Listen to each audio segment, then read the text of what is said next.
Forward disclosure. The following was typed from a handwritten letter by the original writer. It is extremely graphic and sadly very true. A still of the said movie will be added in an attempt to show the world the sociopath responsible for my friend's incarceration.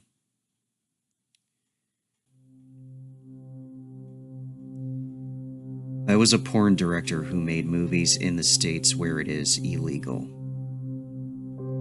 Other than the general thrill of being bad, watching nymphos go at each other for nice sums of money, I enjoyed the sense of creating sensual body art in the conceited and hypocritical society we live in. It seems like nothing turns people on more than lovemaking and politics. Several times I have had legal trouble. Title 18, Section 1465. And even more times, I have been prepared with an attorney on the speed dial, just in case. However, call it ignorance if you will, but I continued making these dirty movies. My only rules in the business were to A, know my boundaries, B, never step in front of the camera, C, have talent, show identification, and the most important, D, never touch alcohol on the set. When you make porn, it can very well be as easy as it sounds. However, there are things you must be wary of, namely who you surround yourself with, who may cause you more problems than facing the said lawsuits. One such case began in the fall of 2011 after I had come off of a 5-year retirement from producing due to my aggressive alcoholism. I was contacted by a couple whom I had worked with under a private contract to help revamp their aging marriage. Remembering how well they had paid me, and having had 2 years sober under my belt, I decided to take a swing at the game once again. With a paycheck, I have chosen to keep the amount undisclosed. I hired a cameraman, rented sound equipment, and hired one of the horniest women I have ever met as a fluffer, in case the wife was willing to let her husband get a freebie for timing reasons. We all met at the client's estate, and my camera guy, George, brought with him an assistant camera operator for more angles. This guy, going by the name of Holly, was a piece of work. He was a crass, rude, and downplaying hypocrite. But damn it, I must admit he had a gift while a camera was in his hands. George warned me how much of a Fruit Loop he was. But as you should have expected by now, I have met several in this business. How ignorant I was to not screen him better. Holly got under my skin faster than a Justin Bieber song. From annoying the clientele to making rude gestures and comments that disgusted even the porn star I had brought. He really got us with his apparent fascination with interspecies erotica, going into great detail of a sex life he shared with his pet cat.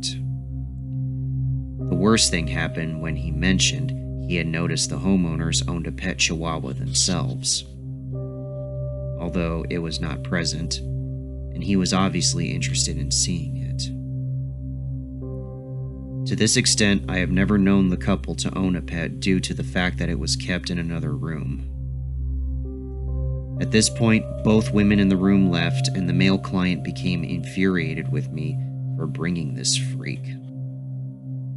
I reminded him that George was in fact the one who brought him in without telling me, and as we turned to face him, we found that Holly and George were gone.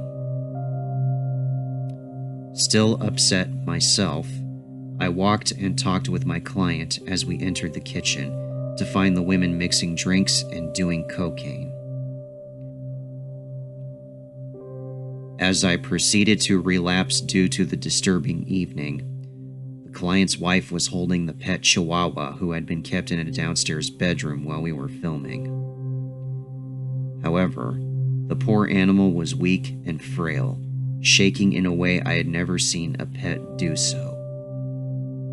The client's wife, stricken with horror, showed us a bloody towel she was using to hold the pet underneath it in her arms. It became obvious what that creep had done, prompting me and the husband to charge out of the house in an attempt to confront Holly and George before they drove off the property. Sadly, George's car was gone, and we realized we hadn't even noticed them leave.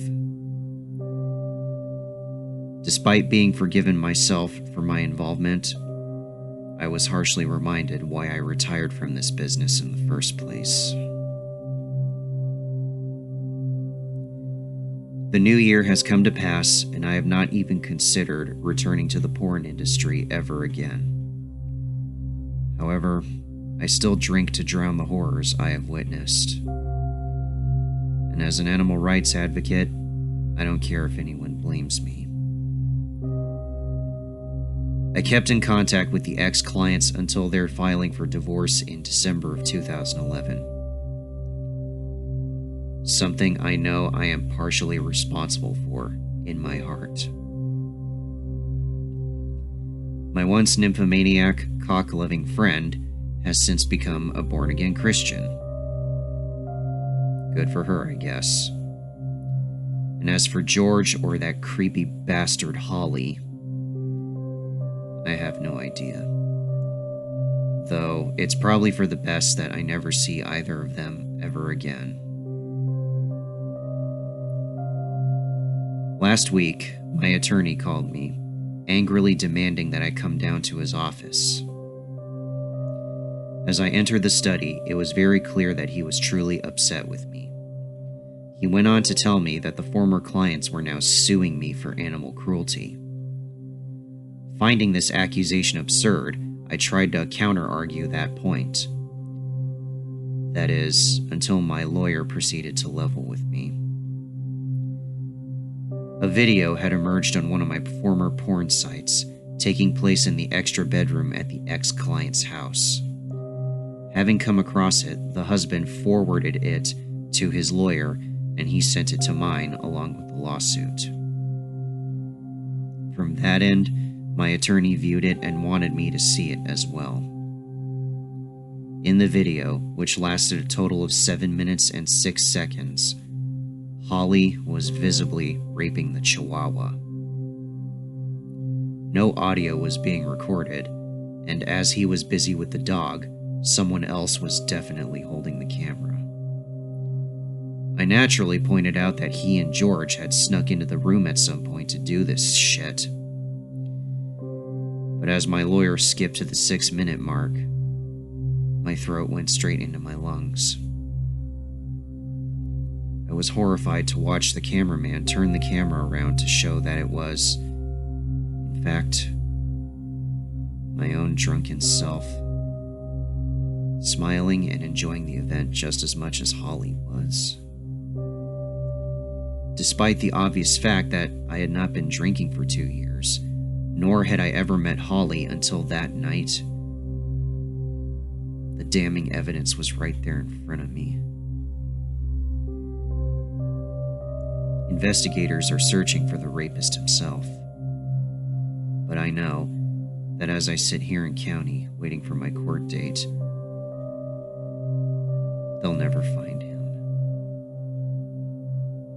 Things have gotten worse since then, as my insanely depressed mother and my now ex-girlfriend came to visit, informing me that George was found dead in Atlanta, Georgia from an overdose. They went on to say that this would be the only time they'd ever visit me, and I am now dead to my own family and friends. The stinging pain of knowing that footage is out there somewhere, the fact that Holly is still out there somewhere, and that I am a raging alcoholic These things add to the facts that I now accept. A. I should rot in here. B. I should never have returned to the porn industry. And C.